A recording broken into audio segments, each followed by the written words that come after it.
Hey YouTube, how's it going? Alan with in the shop at Front Page Fab. Back in here tonight working on the zero turn again.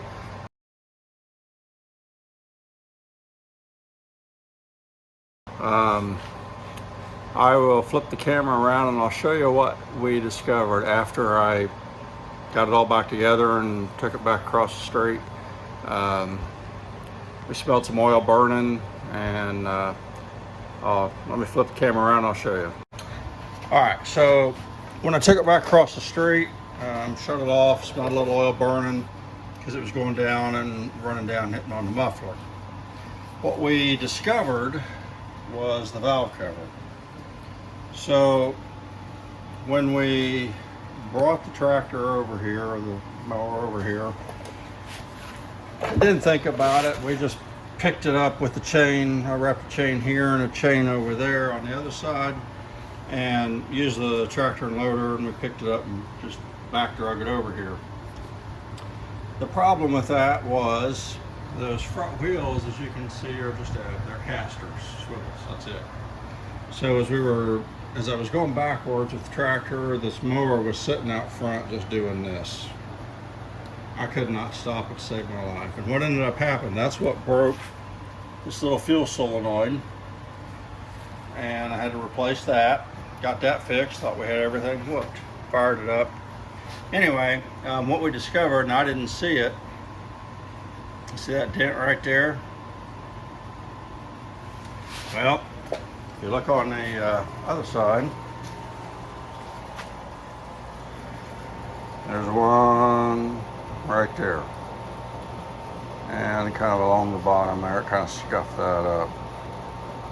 So what we think happened is it kind of just knocked that loose, and I just took the valve cover off, and what I discovered is that instead of using a gasket, which would have had some forgiveness to it, they use silicone.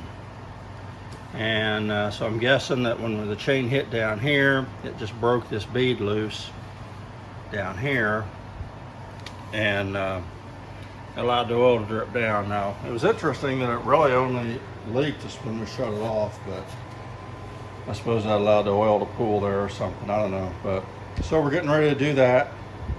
I'm going to fix that real quick, and then I'm going to take the tires off and get the oil change done. And while we're doing that, I'll discuss the brackets, because these things are in such a pain in the butt position to get to. I did not film it in the last video, so I thought with the tires off I would at least show you what I did, where the brackets are at, and what it takes to fix them. So stay tuned on that. Alright guys, here are the brackets that I changed. Due to the close proximity, this front one was really about the only one I could have filmed, maybe the back one, but really all that it is, it's these two bolts here, and then there's one more bolt right there that you can see. And then you pop a cotter key out. Let's see if I can show it.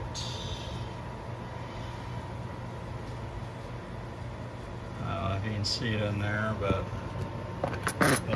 there is a cotter key up there. You pop that out, this comes off, and then you can change that back bracket. Real easy.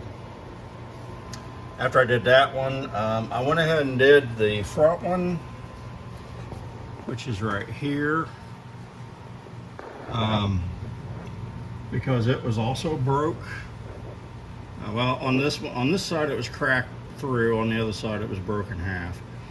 And so I went ahead and changed that one, and then after I got that one changed, I had to undo this bottom one and do it at the same time. After I got those all done, then I went back and changed this middle one. And as you can see, pretty clear. See how thick this new bracket is right here? That's 1/4 inch. This is the old bracket, and you can see quite the difference in thickness. So hopefully this won't happen again, but if it does, I know how to fix it now.